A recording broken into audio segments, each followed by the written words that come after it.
Vamos dar início, então. Bom dia a todos. Dando continuidade às comemorações do Dia Mundial da Saúde, comemorada ontem por nós todos no Abraço ao Hospital de Clínicas, nós pensamos, então, no Grand Round de hoje, trazer professores eméritos nossos para nos dar alguma perspectiva do assunto do momento, que é o 100% Clínicas.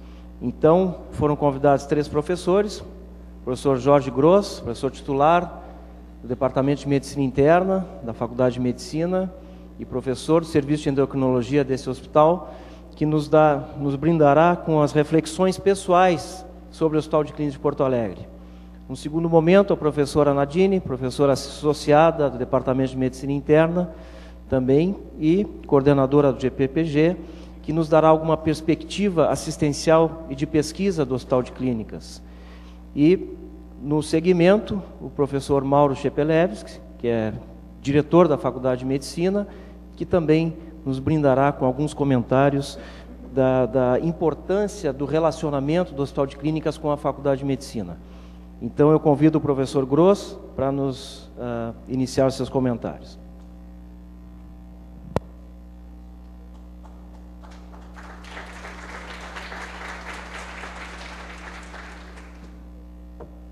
Bom dia a todos.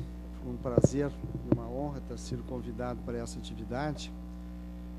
E aí faz pensar algumas coisas. Primeiro, o emérito do Sérgio, que já significa quase porta de saída, né? E segundo, que quando começa a falar dessas coisas históricas, também tem um cunho assim de que deve já quase ir partindo. Bom, eu acho que eu não devia estar aqui hoje. Quem devia estar aqui era o Walter Koff, que de fato é a pessoa mais antiga aqui dos professores. Depois eu acho que vem o eu e depois o Zaco, né, que são os 3 mais antigos. Conversei com eles e algumas outras pessoas para rememorar um pouco os dados, e o que eu vou fazer aqui é uma tentativa de uma história desde que o hospital começou, e eu acompanhei boa parte dela. Comecei a trabalhar aqui, eu entrei na faculdade em 15 de março de 1974, e pretendia me aposentar esse ano nessa data, fazendo 35 anos, portanto, de escola, mas resolvi completar alguns projetos que estão em andamento ainda. E aqui no Hospital de Clínicas comecei a trabalhar em junho de 1975. Então, como é que surgiu a lei e esse hospital que hoje nós estamos aqui presentes? Eu acho que surgiu pela associação de 3 estrelas que naquele momento estavam cruzando o firmamento do país, que foi o Eduardo Zacro Faraco. A coisa mais difícil que eu tive foi obter a data de nascimento dele, que ele ocultava completamente. E uma outra pessoa, o professor, que também era o professor Faraco, foi reitor da universidade, de 67 a 71. Ele era amigo, o professor Faraco tinha nascido no Alegrete. O professor Leitão de Abreu, professor de Direito daqui da URSS, tinha nascido em Bagé, então eram conhecidos. Em Jaguarão, se não me engano, e o Emílio Médici, que era o presidente da República, em Jaguarão. Então, eram os 3 meio conhecidos. Bagé, esse Jaguarão e esse Bagé. E, nessa ocasião, quando o professor Faraco era reitor, o Leitão de Abreu era ministro da Casa Civil do Médici. E aí, então, eles pensaram e bolaram, especialmente o professor Faraco, né, na Lei 5.604, que cria a empresa pública de direito privado, que foi promulgada em 12 de setembro de 1970.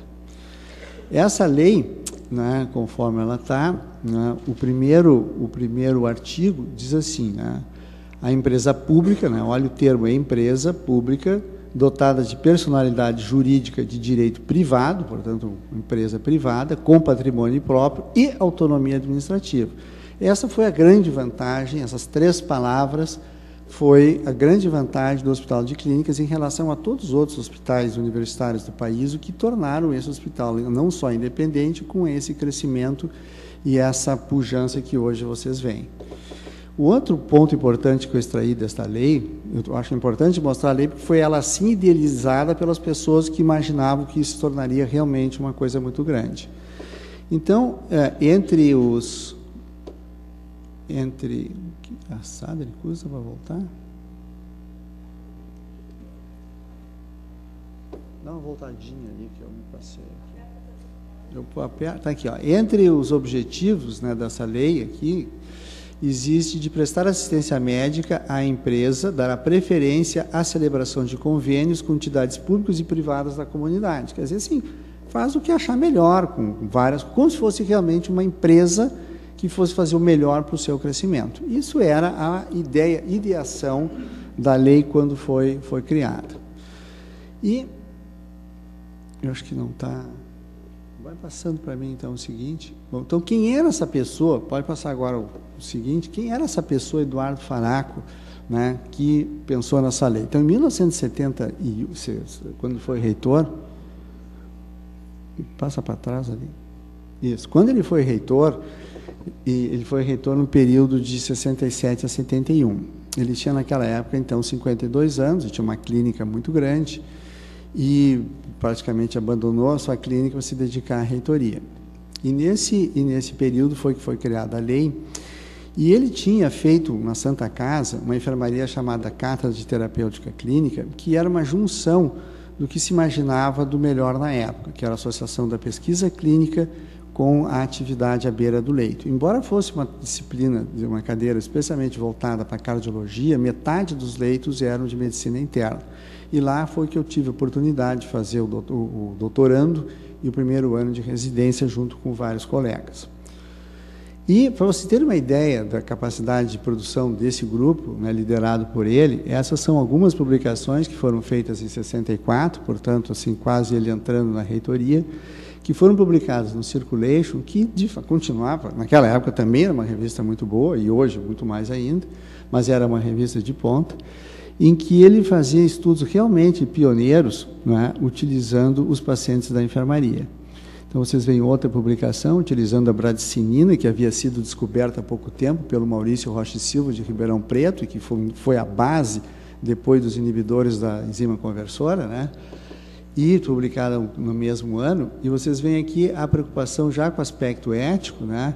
All patients had given informed consent for these experiments. Quer dizer, já havia, então, o consentimento informado em 1964. E aqui uma outra publicação do grupo, né, no Journal of Clinical Investigation, estudando o comportamento da circulação pulmonar em pacientes com diversas situações clínicas. Se não me engano, esse trabalho era da estenose mitral.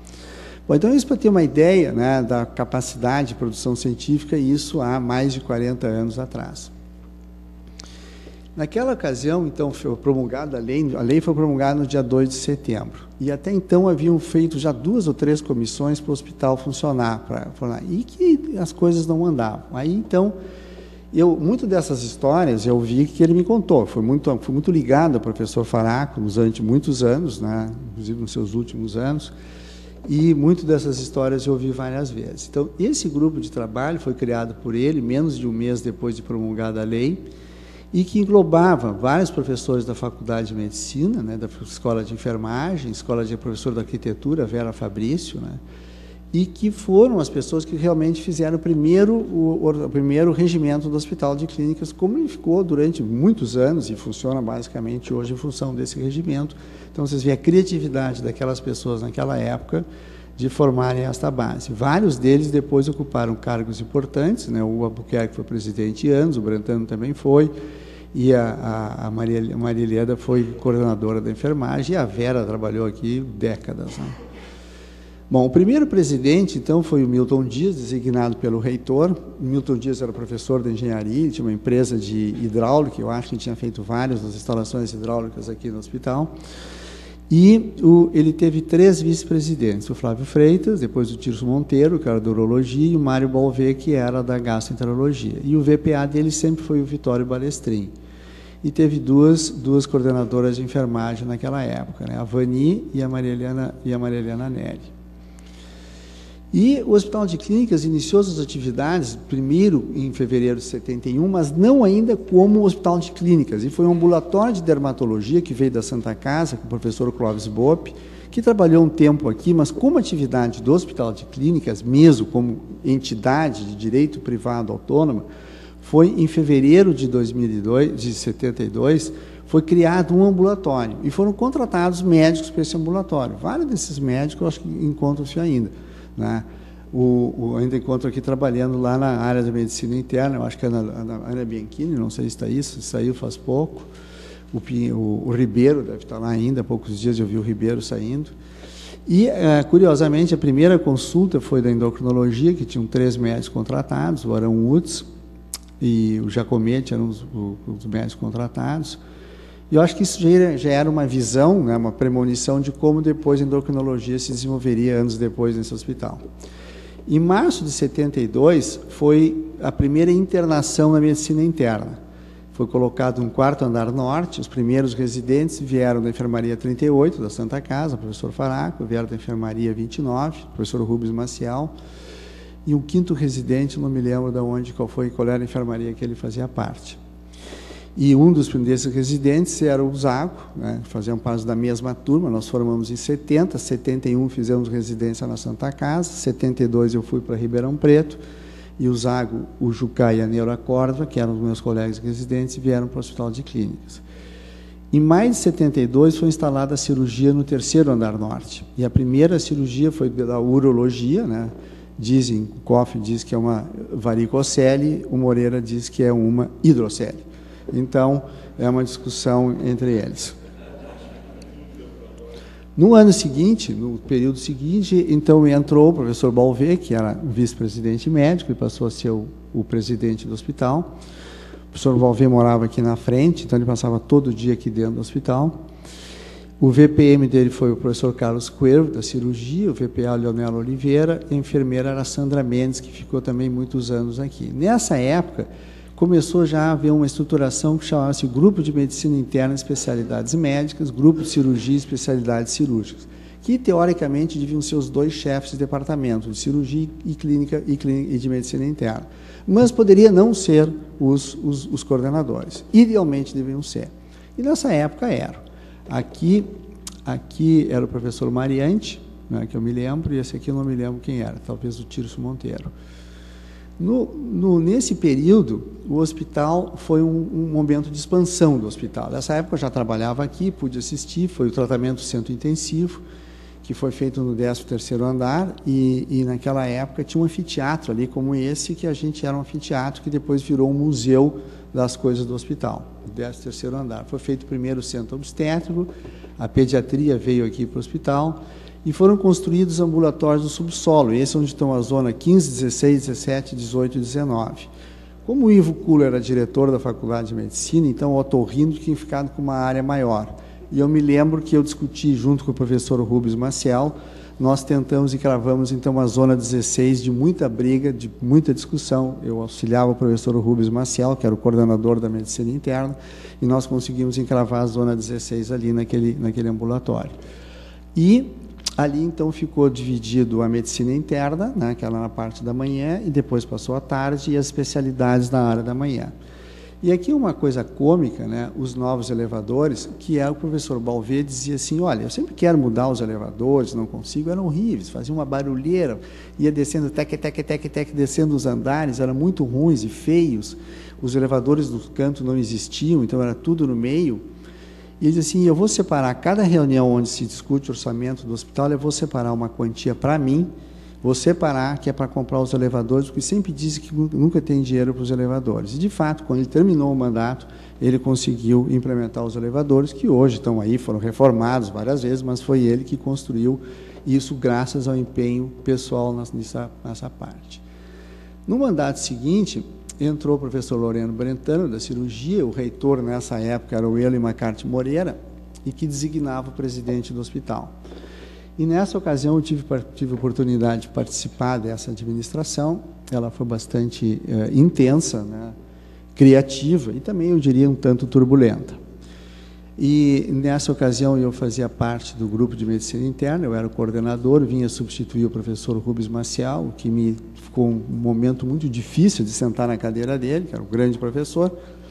Eu tinha 30 e poucos anos de idade, e eu me lembro que eu ficava assim com a boca seca, Um dia eu peguei o Arnes e falei, o que é boca seca? Deve estar com alguma doença, alguma coisa? Não, boca seca, primeiro sintoma, ansiedade. Eu estava numa tremenda ansiedade de sentar naquela cadeira, que o sintoma boca seca era ansiedade.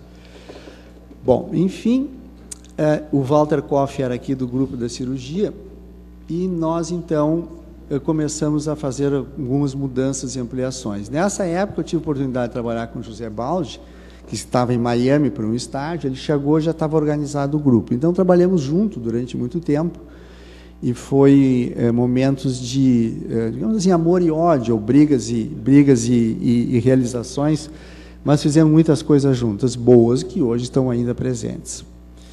Então, nesse período, foi a implantação de várias áreas médicas, a psiquiatria, que foi uma dificuldade imensa. Eu negociei durante meses e meses, era eu o responsável por essa implantação, junto com o Sérgio Machado, chefe da psiquiatria, e na época tinha verdadeiros monstros sagrados, que a gente chamava, que era o Davi Zimmer de um lado, né, o pessoal da psicoanálise, que jamais imaginava ter um hospital aqui, né, o pai do Sérgio ajudava muito nessa transição de acomodar as duas facções, então ele ficava permeando no meio.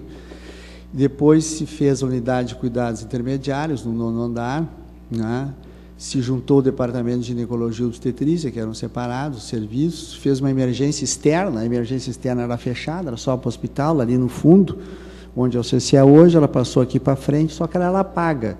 Os pacientes pagavam a emergência, de acordo com a sua ganho social, assim como os ambulatórios eram pagos. Cada paciente pagava de acordo com a sua classificação social. Nessa época foi feita uma grande ampliação da medicina nuclear. O Eduardo Ludwig era o chefe.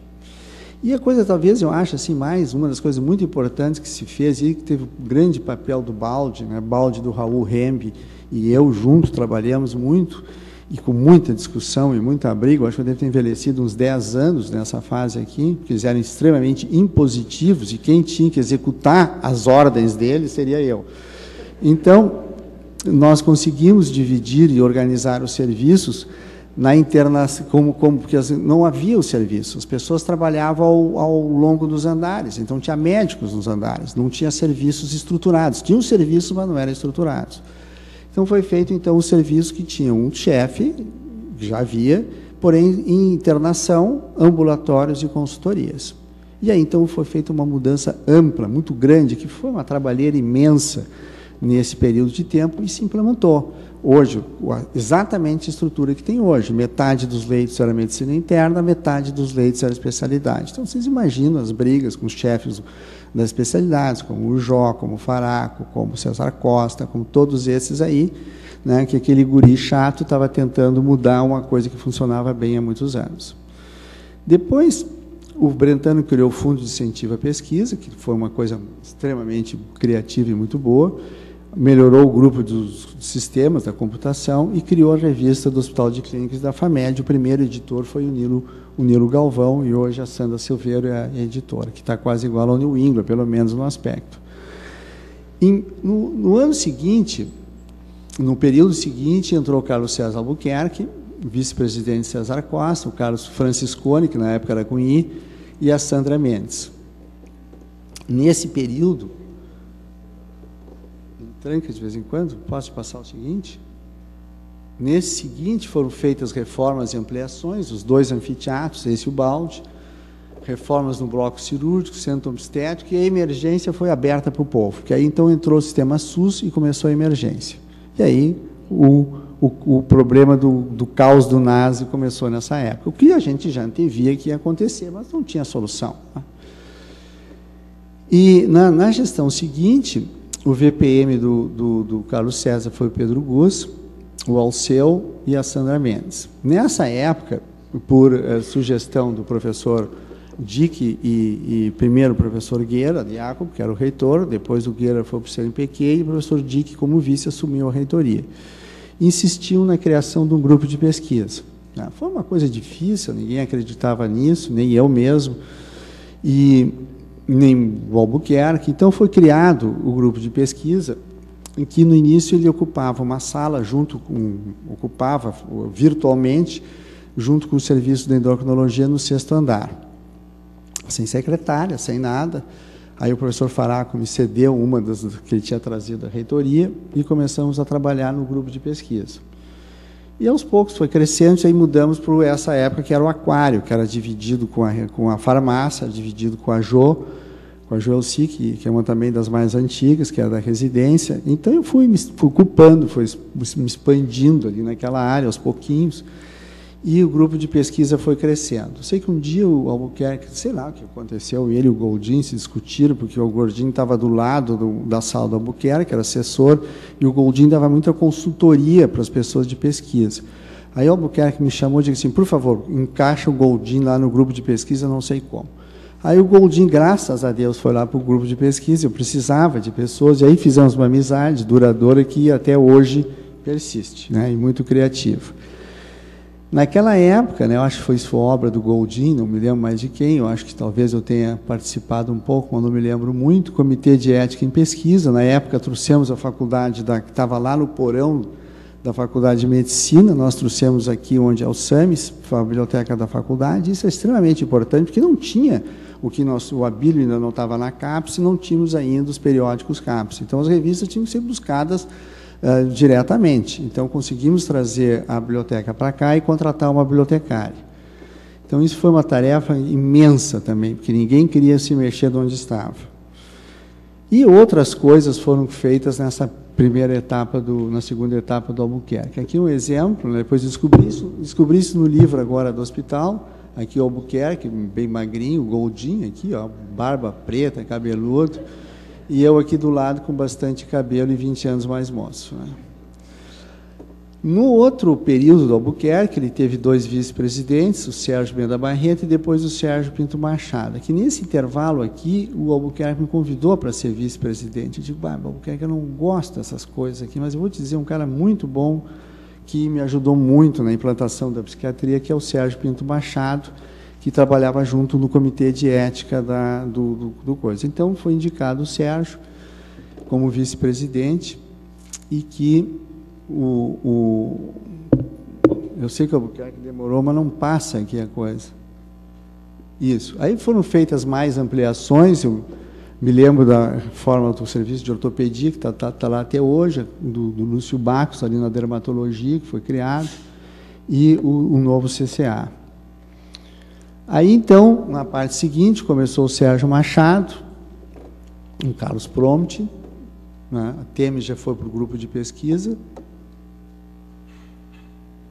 No outro mandato foi o Prompt foi para a VPA e o Macedo foi para a VPM, depois trocou pelo Moacir Aruz. E, na última gestão, com essas pessoas aí que vocês já conhecem bastante. O que foram, assim, os pontos importantes que, a meu modo de ver, né? Foram feitas várias inovações nesse período, transplante de cóclea, modernização da informática, foi formada a unidade básica de saúde, criada a radioterapia, e foi iniciada a construção do prédio do centro de pesquisa que vocês veem lá, né? Que está lá naquele ponto do hospital. Para esse prédio também foi uma mobilização muito grande do Abílio Baeta Neves, que estava na época na CAPES, e do professor Dick, que queriam formar aqui um núcleo de pesquisa mais fortalecido e mais definido numa área física, né? Então, naquela época, ele procurou a mim, ao Juliane e ao Jorge Pinto Ribeiro para a gente fazer um projeto de como a gente imaginava um centro de pesquisa. Aí fizemos o projeto e subiu e voltou. E aí, então, o dinheiro foi concedido e, na mesma ocasião, nós e o grupo da cardiologia recebemos o primeiro Pronex. Então, nós tínhamos dinheiro dos dois lados e se conseguiu, de uma maneira, né, construir o prédio, o hospital, o Prompt ajudou muito, o Sérgio teve uma forma muito boa e participativa, e o Prompt, vou dizer assim, bem a verdade, ele foi uma pessoa muito importante nessa implantação desse centro, junto com a Temes também. Várias melhorias em relação aos funcionários do hospital. E a coisa assim que eu acho muito importante nessas 3 gerações do Sérgio foi que ele pôde agregar assim, pessoas as mais capazes que ele achava no momento e permitir o crescimento de grupos, né? Entre os crescimentos de grupos, fomos nós, a endocrinologia, que tínhamos uma gaveta no 6º andar, que era realmente o termo, uma gaveta, e hoje temos uma área bastante digna lá no prédio de pesquisa. Como é que a gente media excelência uns anos atrás, né? Uma das formas de medir excelência, esse é um exemplo do Fuller Albright, que foi o primeiro investigador clínico na área de endocrinologia, ele dizia assim, devíamos ter a prática clínica de um lado e a experimental do outro, que na época era um rato, né? Que era a ratologia na época, né?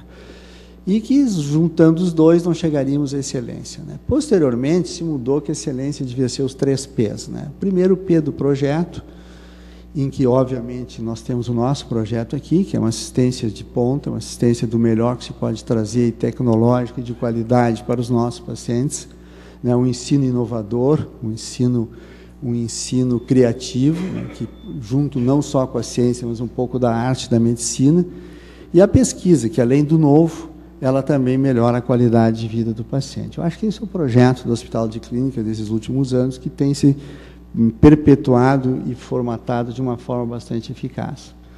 O segundo ponto para a excelência é o people, né? São as pessoas que conduzem o projeto. E ontem nós vimos que as pessoas estão aí, né? Que deram um abraço no hospital. E o terceiro T é o place, é o lugar. Você sabe bem qual é. O place, que é o nosso Hospital de Clínicas. Então, para não me alongar mais, eu gostaria de concluir dizendo, né, que o modelo idealizado, conforme o professor Faraco, Leitão de Abreu, etc., fizeram há muitos anos atrás, vem atendendo todos os objetivos com uma eficiência e excelência, né?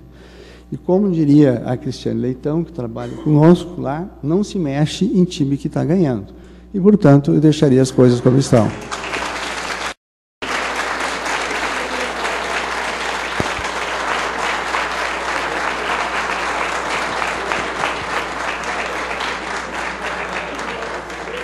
Muito obrigado, professor Gross. Convido a professora Nadine agora com seus comentários. Estava indo muito bem até esse símbolo rubro-negro aparecer ali, né, pessoal? Bem, seguindo então o assunto do momento, a ideia de a gente apresentar em alguns minutos, para depois dar espaço para o professor Mauro falar um pouco mais sobre a questão da Faculdade de Medicina no hospital.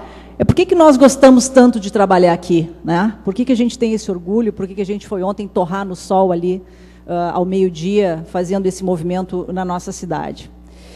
A ideia que a gente tem é que a gente vive numa coisa diferente, mas eu acho que a gente tem que ter orgulho disso, né? A gente vive num lugar, a gente trabalha num lugar onde se faz realmente uma assistência de coração com tudo que a gente pode, botando o melhor da academia em benefício de todos os pacientes, independente se eles são SUS, se eles não são SUS. Isso é um assunto que absolutamente não permeia as nossas tomadas de decisão. E esse é um diferencial que nós temos que ter muito zelo por ele. Por quê? Porque a ideia vem daqui. Eu acho que o professor Gross já mencionou, eu pensei daqui desse texto, se alguém tiver a oportunidade de ler, aqui está escrita a lei que criou o hospital, com as cartas que o professor Faraco fez encaminhando aos ministros, dando a ideia do que ele pensava que fosse uma instituição de ensino médico na ponta da excelência lá na década de 1970. Então, ele dizia o seguinte, esse hospital tem que ser de uma administração simples, ele tem que ser eficiente, ele tem que buscar um atendimento de alto nível, ele tem que ter um atendimento com ensino médico qualificado, ele tem que ter a autonomia necessária, ele diz isso,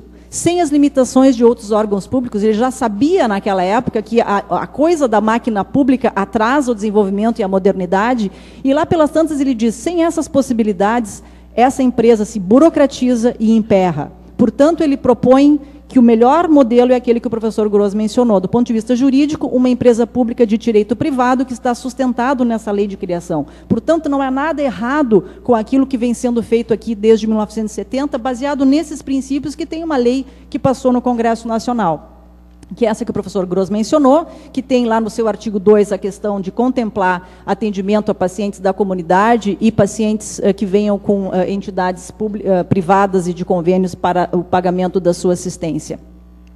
Esse é o hospital que a gente conhece, vocês estão todos os dias nos andares, vendo pacientes com os professores à beira do leito, que é uma maneira, foi pensada lá atrás, que a melhor maneira de ensinar medicina é vendo doentes, é tendo aquela compaixão, aquela energia e estudando de noite. Na época se estudava com livros, hoje os guris estão com palm top na beira do leito, nos desafiando no dia a dia, né, com aqueles perguntinhas, mas isso é o que faz a nossa vida acadêmica aqui dentro.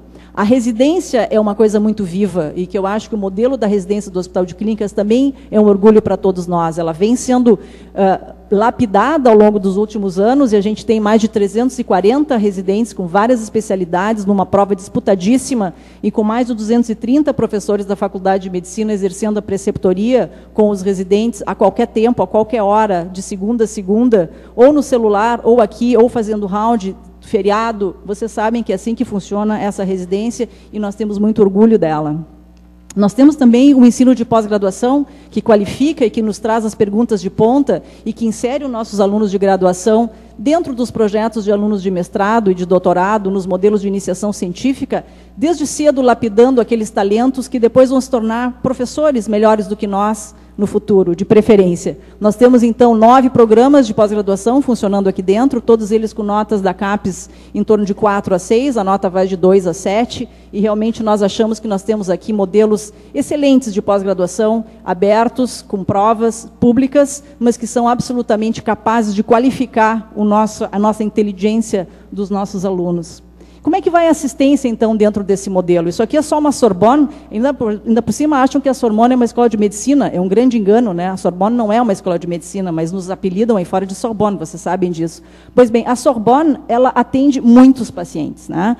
Em 2008, nós tivemos quase 30 mil internações nesse hospital, nós tivemos mais de 500 mil de consultas nos ambulatórios, por sinal, todas elas pelo SUS. Nós tivemos 40 mil procedimentos cirúrgicos, nós tivemos quase 4 mil partos, exames 2,5 milhões e 361 transplantes. Essa é a vida assistencial dessa escola acadêmica.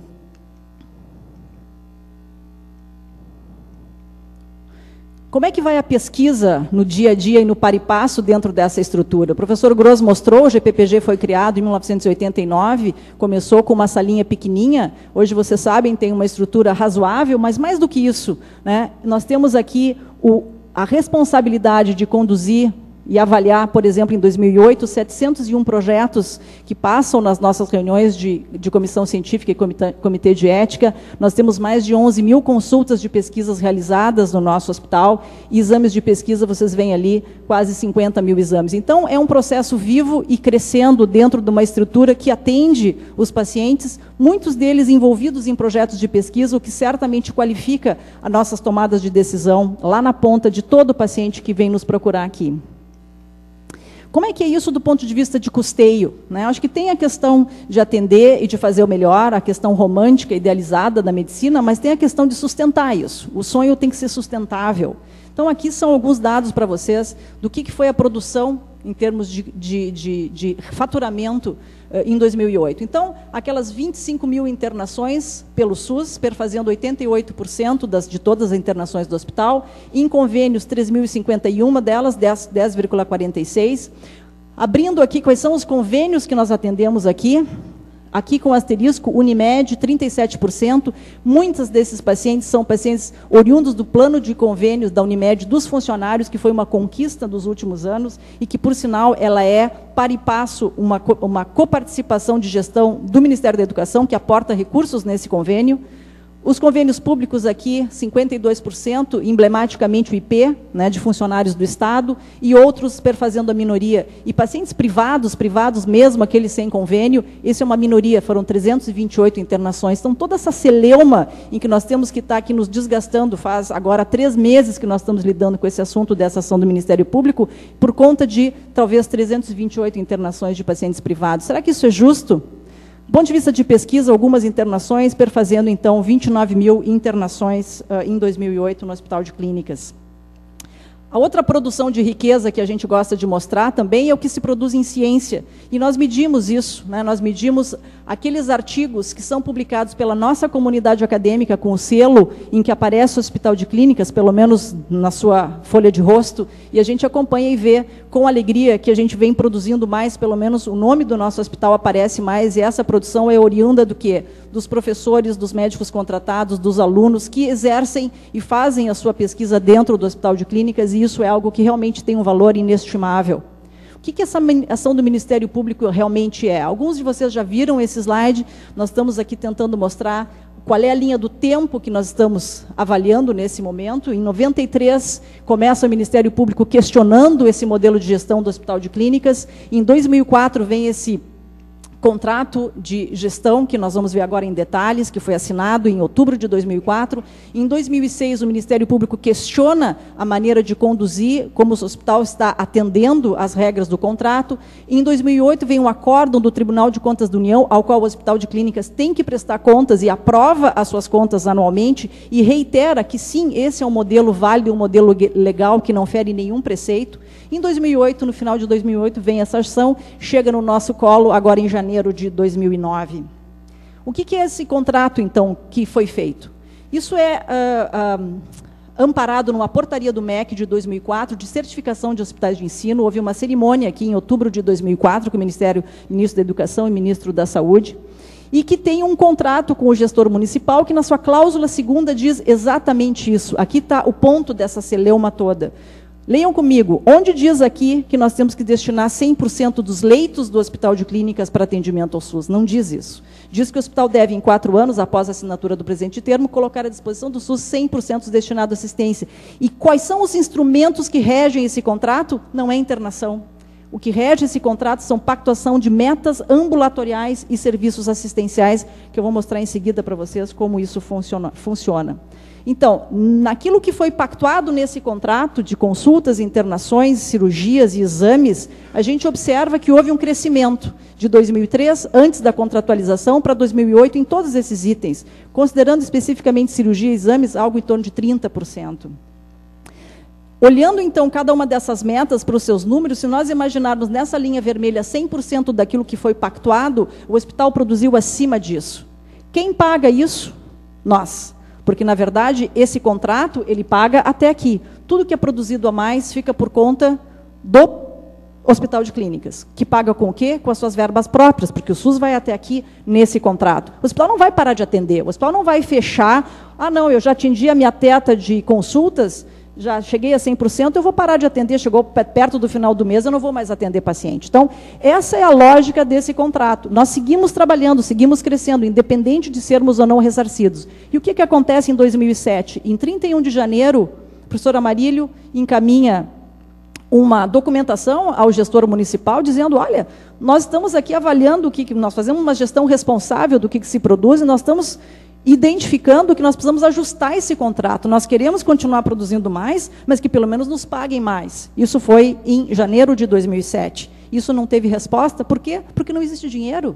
Isso não é culpa do gestor municipal. Na verdade, o SUS é uma ideia maravilhosa, mas o SUS tem que ser viável do ponto de vista financeiro. Então, realmente foi pedido, foi apresentado 2 planos para fazer um ajuste nisso, e não há resposta porque não tem recurso. Esse é um país que investe $126 por cabeça para a saúde, contra o Canadá, que foi a inspiração do SUS, onde eu morei 5 anos, e lá são $2.000 por cabeça, mas a lista de espera para uma cirurgia cardíaca é de 3 anos. Esse é o SUS do Canadá, maravilhoso.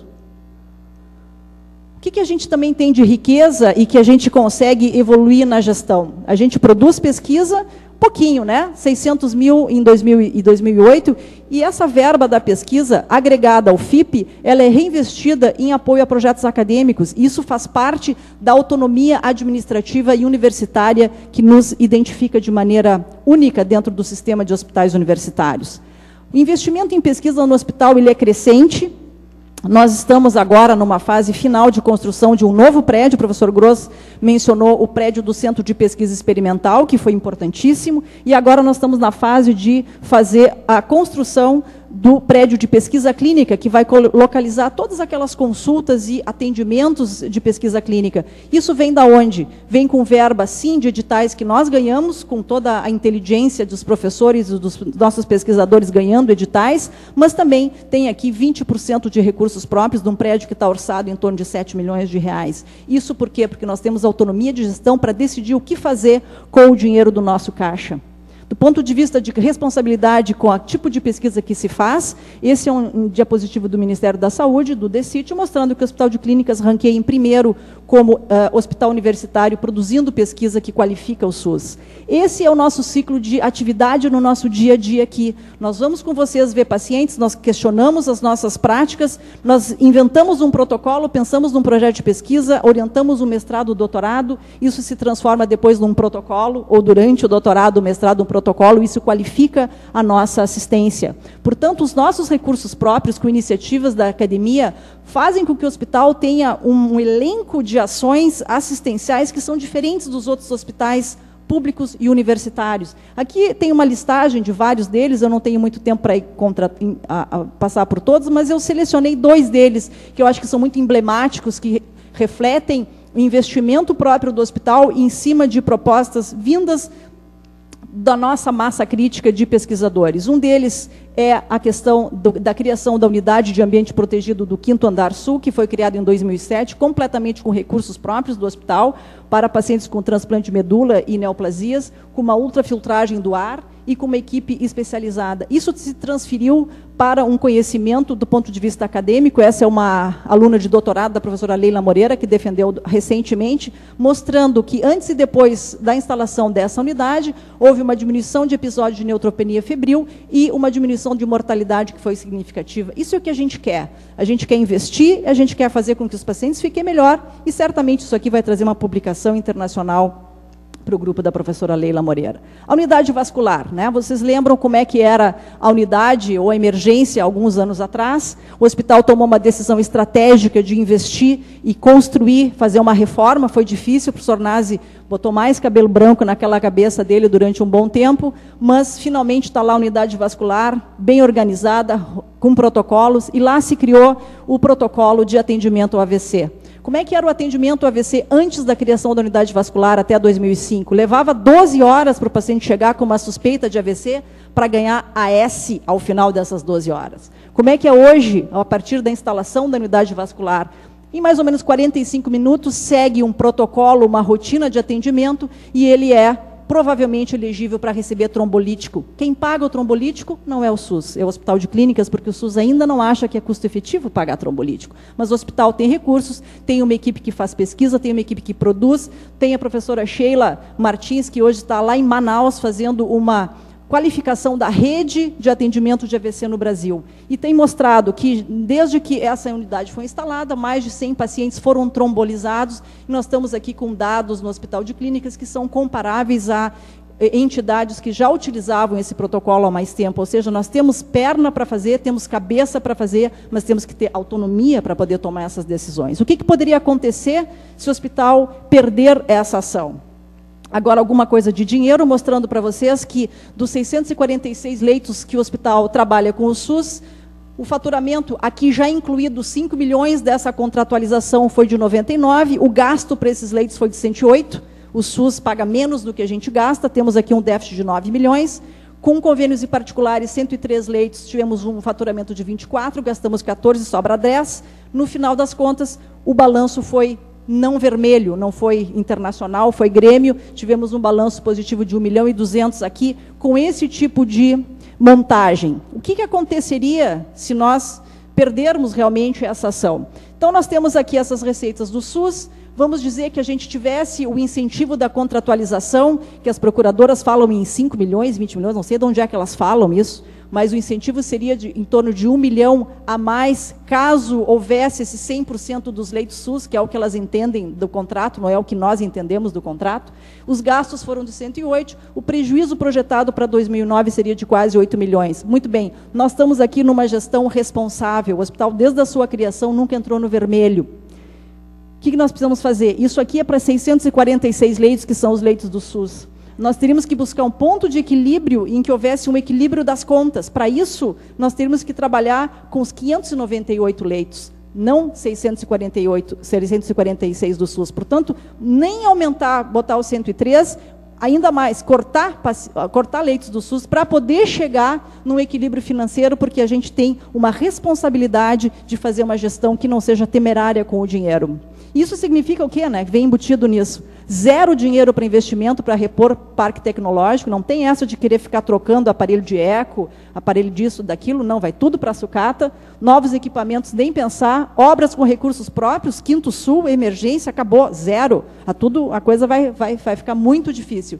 E o poder de decisão para tomadas de investimentos institucionais acabou. Né? Elas vão ser absolutamente orçados pelo Ministério da Saúde, e todas aquelas iniciativas que nós, a academia, achamos, professores, alunos, residentes, achamos que temos que investir, não poderemos fazer isso, não vamos ter dinheiro e não vamos ter como fazer. Então, esse seria o impacto. Então, nós teríamos que fechar esses 103 leitos que hoje são de convênios particulares e não aumentá-los, teríamos que fechar mais 48 leitos, teríamos que suspender a pesquisa clínica, afinal de pesquisa clínica traz recurso que não é do SUS, então não pode, né? Então está errado, é a dupla porta, é a porta da pesquisa. Teríamos que suspender os investimentos, sem falar nas dificuldades administrativas, não há mais como fazer repasses, que nós temos vários convênios com a Fundação Médica, isso acaba, não se pode mais fazer isso. E o plano de saúde dos funcionários, que foi essa conquista, fica inviabilizado, porque o hospital aporta recursos próprios, além do Ministério da Educação, neste plano para viabilizar quase 7 mil vidas, eu acho que estão no plano da Unimed.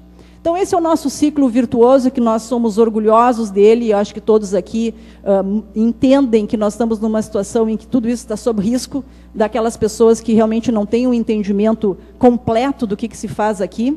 Acho que as pessoas têm que conhecer mais a realidade do hospital, conhecer mais a história. O professor Grosso fez uma apresentação absolutamente elucidativa para a gurizada. Eu acho que a gente tem que conhecer mais a história para a gente se pronunciar. Nós estamos, sim, integrando uma assistência de excelência com o melhor que nós podemos da academia, com seus lados ruins, seus lados bons, mas eu acho que nós estamos aqui todos tentando fazer o melhor e certamente nós estamos qualificando o SUS.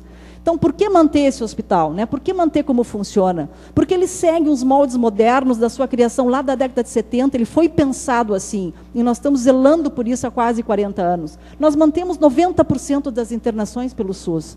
Nós atendemos com isso a um princípio da autonomia universitária com gestão responsável. Esses 10% podem não representar muito do ponto de vista financeiro, representam um equilíbrio, mas também representam uma autonomia. Está, sim, em consonância com práticas da assistência pública e a saúde complementar, conforme previsto na Constituição de 88, pela Lei 8080, que diz que é possível, sim, haver a saúde complementar ao Sistema Único de Saúde.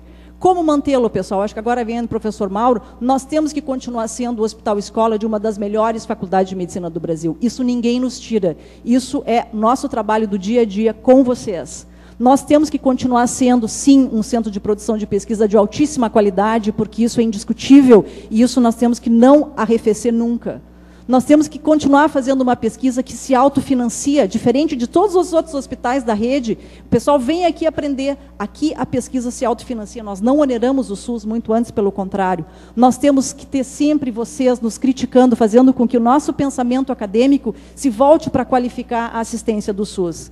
Então, nós achamos que, nesse momento de rediscussão dessa contratualização, que foi uma primeira iniciativa em 2004, o hospital está numa posição, sim, de liderar um novo pacto de contratualização da gestão assistencial no âmbito dos hospitais universitários, mais ou menos uma fórmula que seria o quê? 90% de SUS, que é o que nós fazemos aqui, isso em relação à internação, porque o ambulatório é 100%, e 10% que nos dão uma margem, que nos dá recursos próprios para qualificar o SUS e viabiliza o SUS. Nós fazemos mais com esses 10% do que aqueles que fazem 100% de uma qualidade menor da medicina. Com o quê? Com tratamentos especiais, com renovação tecnológica, com investimento em treinamento, com pesquisa e com ensino. Então, eu quero encerrar e dizer para vocês que a gente está num momento de grandes emoções, né? Vocês sabem, nós estamos assumindo a direção do hospital aí há 90 dias, e a gente tem pensado dioturnamente no risco que nós estamos correndo de que isso tudo possa ir por água abaixo, mas nós temos aqui manifestações como a de ontem que nos emocionam e que deram a volta nesse quarteirão e que envolveram a comunidade de vários aspectos. Veio mãe de aluno aqui falar com a gente, veio paciente, os funcionários. Eu acho que a nossa comunidade está de parabéns e vamos para frente. Muito obrigada.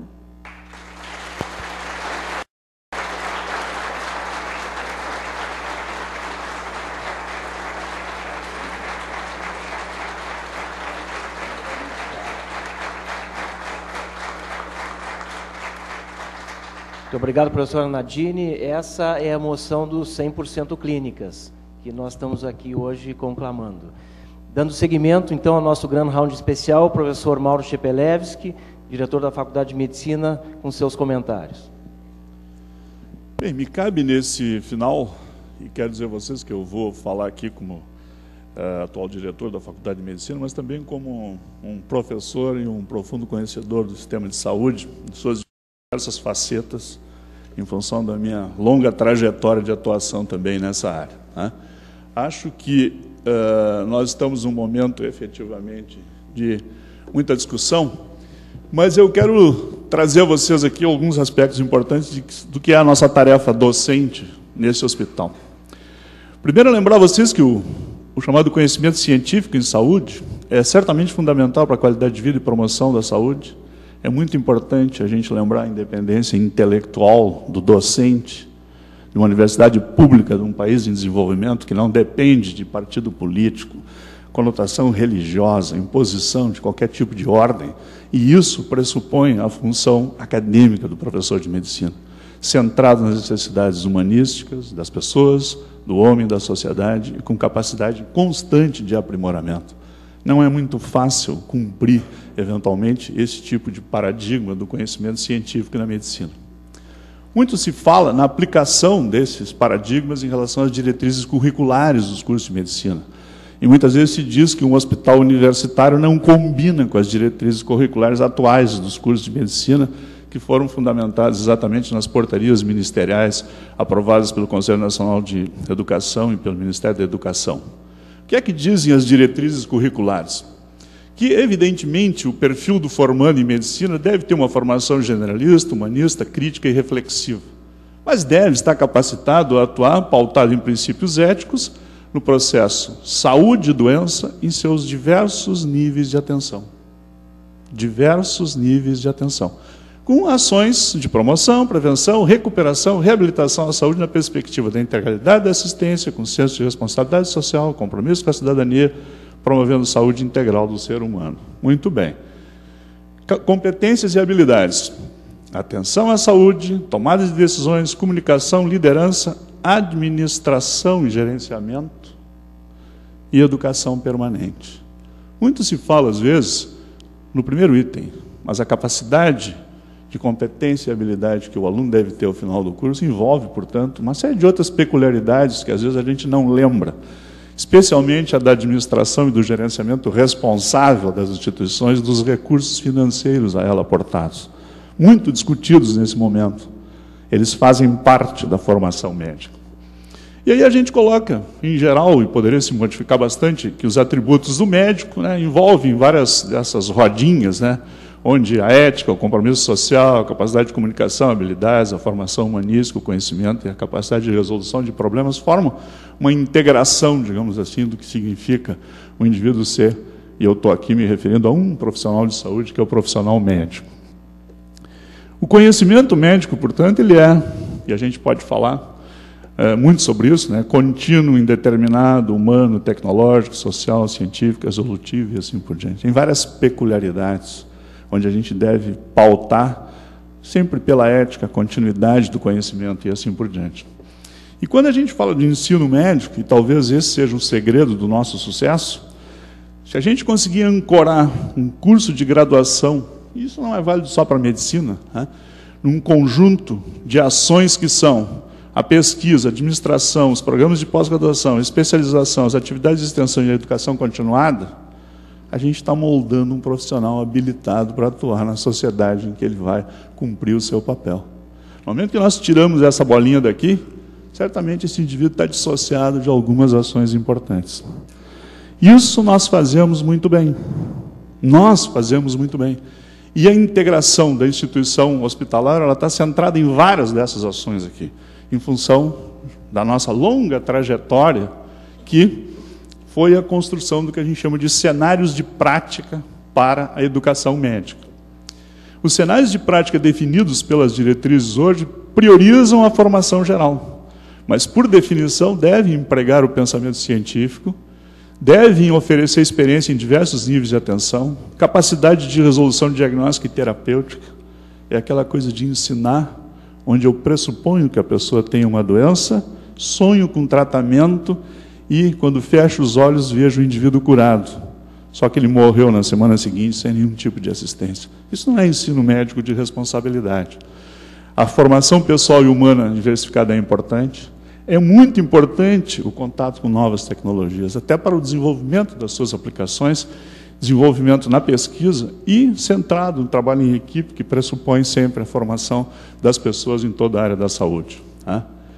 Qual é o papel do hospital universitário? Muito muito se discutiu na formação médica a questão do ensino hospitalocêntrico ou não hospitalocêntrico. Para que surgiu o hospital universitário? Para que ele é necessário? Vamos extinguir os hospitais universitários? Não, vamos construir mais hospitais universitários. Enfim, essa discussão ela é histórica na formação médica.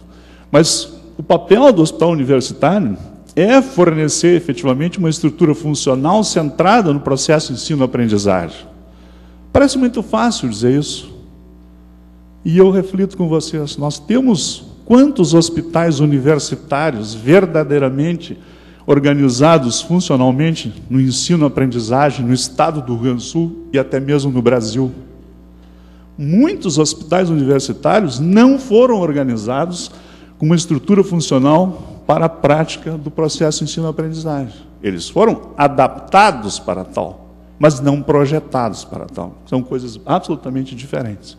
Porque um projeto pressupõe a contínua agregação de conhecimento, a capacidade, portanto, de resolução de problemas nos diversos níveis de atenção.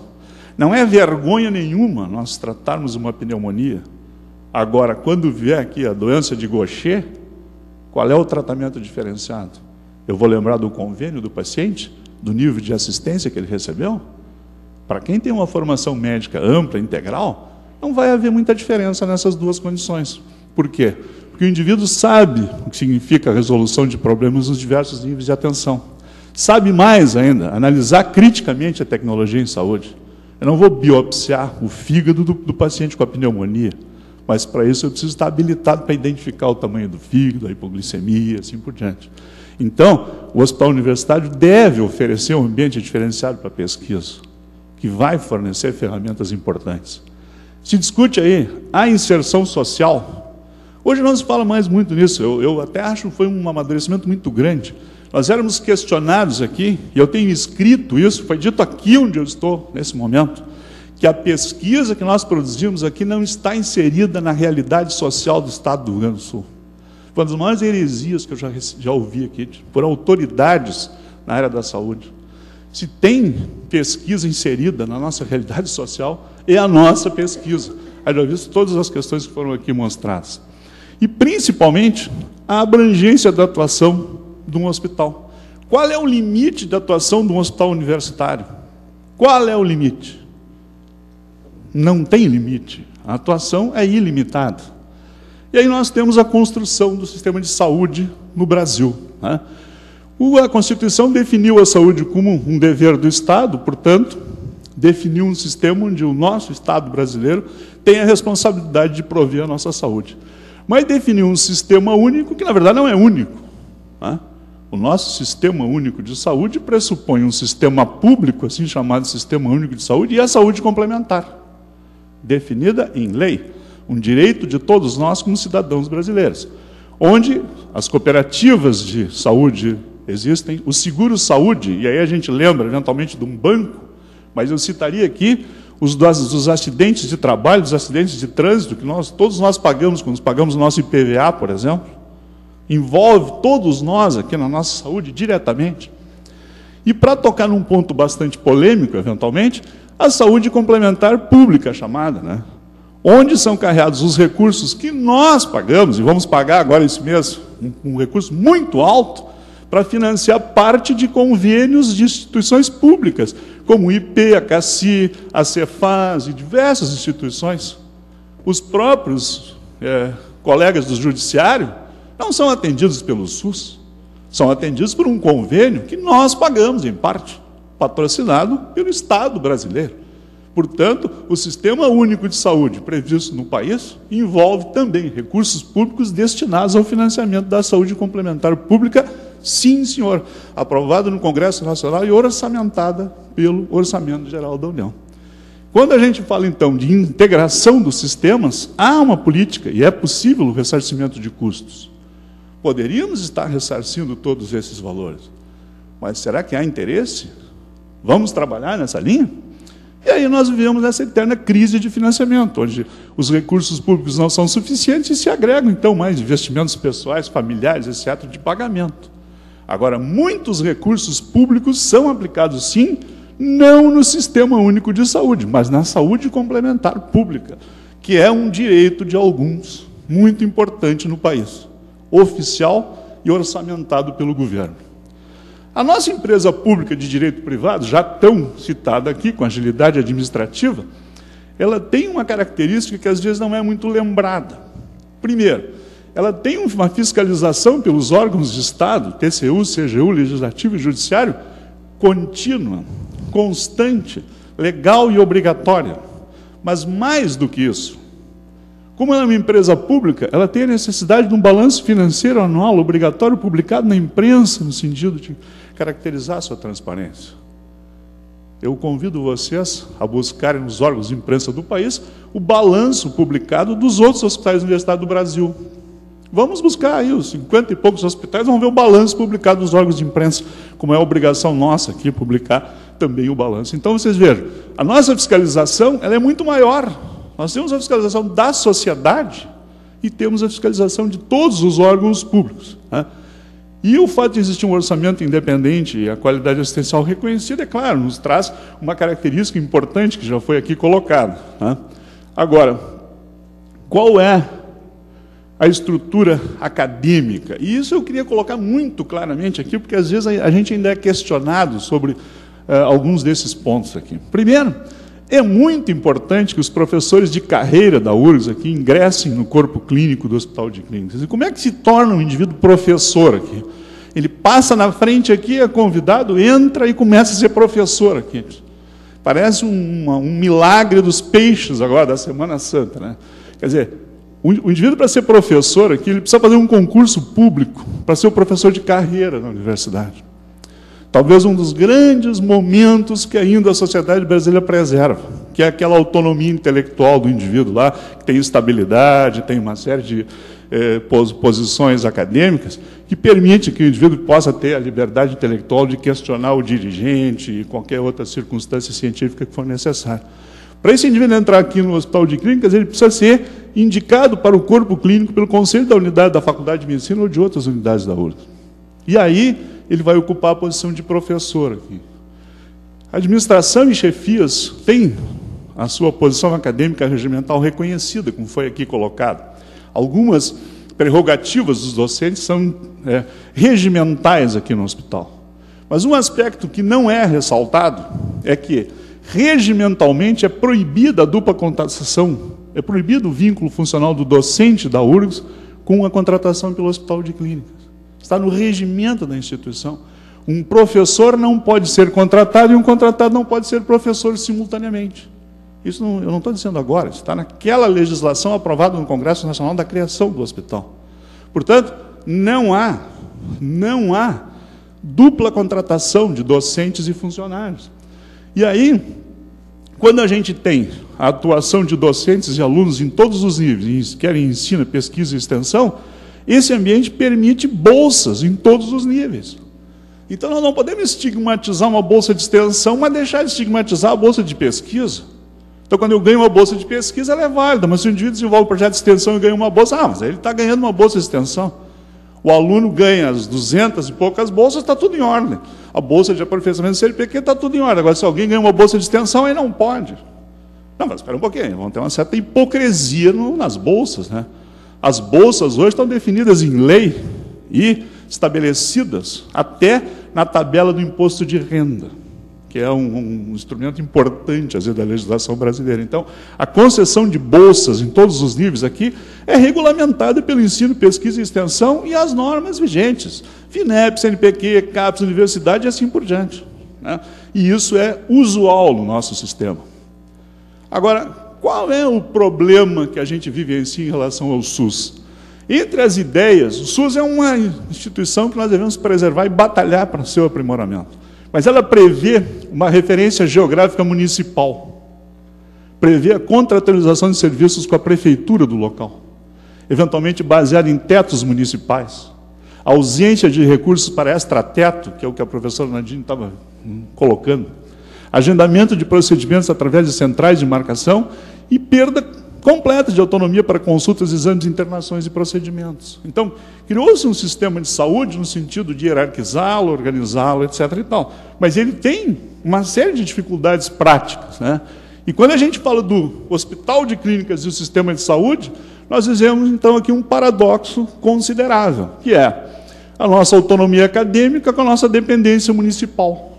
Quer dizer, nós agora limitamos, depois de 111 anos de conhecimentos aqui gerados, nos 200 anos de história do Rio Grande do Sul, né, nós nos limitamos a um conhecimento paroquial da medicina relacionado a um teto determinado por um número de habitantes de Porto Alegre, acima do qual nós não podemos mais, então, prestar serviços de ensino, assistência, pesquisa e tal.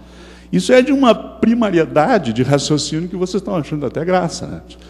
Aí a gente acaba tendo a sobrecarga potencial primária, secundária, às vezes, que não é papel do hospital. Por mais que a gente diga isso, muitas autoridades não dizem isso, né? Mas não são embasadas em evidência os seus comentários, né?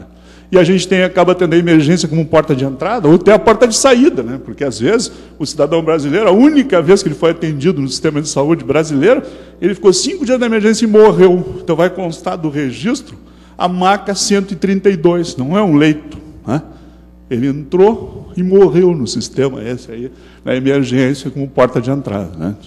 E, às vezes, a gente recebe críticas de algumas autoridades de saúde, aqui locais, né, que ficam brincando com o alto custo da IH no hospital de clínicas, né, dizendo que aqui a IH é mais caro do que internar no Moinhos de Vento, no Mães de Deus e tal, com todo respeito aos nossos 2 hospitais de referência. Isso é uma brincadeira, né? É uma brincadeira da autoridade. Eu lamento que o cara não tenha um conhecimento suficiente para entender o que significa atender um paciente com uma doença complexa aqui, às vezes, durante meio ano. E aí vai dizer, olha, no hospital de clínicas os caras gastam muito dinheiro. A IH média do hospital é muito cara. Isso é um comentário primitivo, do ponto de vista assistencial, né? E aí quem investe na assistência, no sentido de sua qualificação tecnológica? Quem investe? Está aí a ressonância magnética. Quem vai consertar a ressonância? Nós aqui vamos consertar. O nosso trabalho é que vai consertar, porque na hora de investir no desenvolvimento tecnológico está a professora Nadine aí, captando os recursos de todas as fontes de financiamento, né? Então, às vezes, quando a gente abre um jornal e vê outras instituições ganhando determinados projetos, entre aspas, a gente fica um pouco surpreso de quem investe realmente na gente aqui. A portaria relativa ao SUS, eu diria que ela é absolutamente dúbia.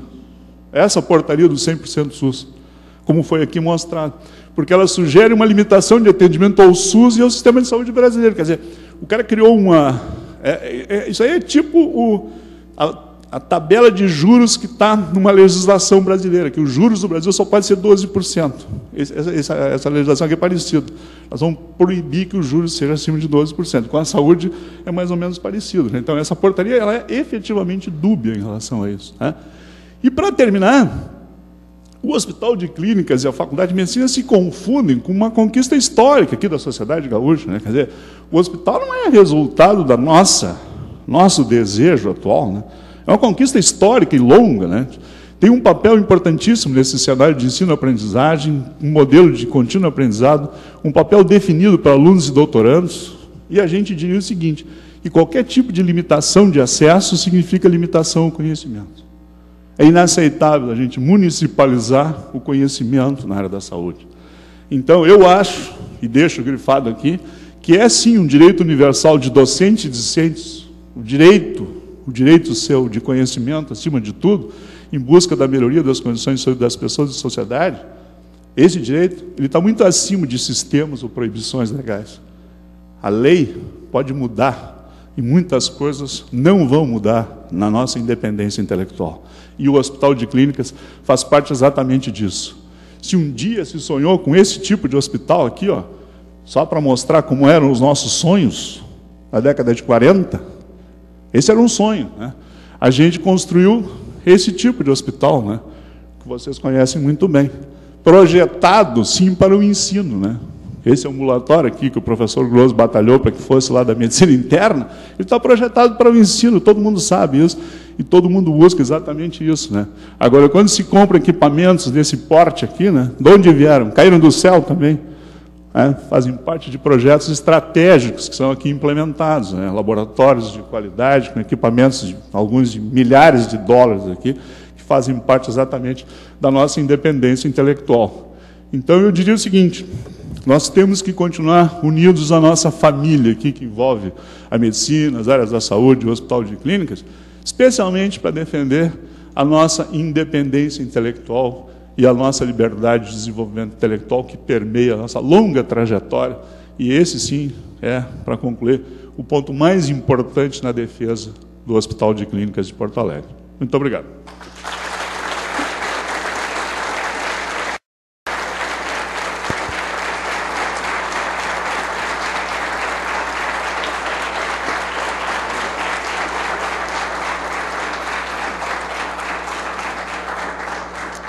Muito obrigado, professor Mauro. Eu gostaria de agradecer a presença dos 3 professores que dispuseram o seu tempo para nos brindar com esses comentários e agradeço a presença de todos vocês. Um bom dia.